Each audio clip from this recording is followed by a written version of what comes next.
আলহামদুলিল্লাহ। হাদিকে যারা গুলিবিদ্ধ করেছে তাদের বিরুদ্ধে কি পদক্ষেপ নেওয়া হয়েছে আপনারা এখন শোনেন প্রধান উপদেষ্টা ইউনূস সাহেবের কাছ থেকে।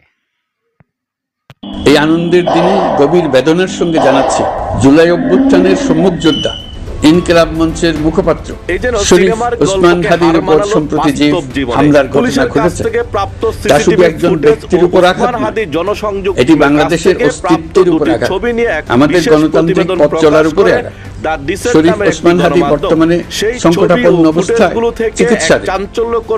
তার চিকিৎসা ও নিরাপত্তা নিশ্চিত করতে সরকার প্রয়োজনীয় সব ব্যবস্থা গ্রহণ করেছে।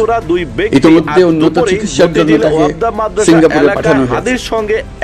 আপনারা তার জন্য মহান আল্লাহ তাআলার কাছে অন্তঃস্থল থেকে দোয়া করুন। সরকার এই ঘটনাকে অত্যন্ত গুরুত্বের সঙ্গে দেখছে। ঘটনার সঙ্গে জড়িতদের প্রাথমিকভাবে চিহ্নিত করা গেছে।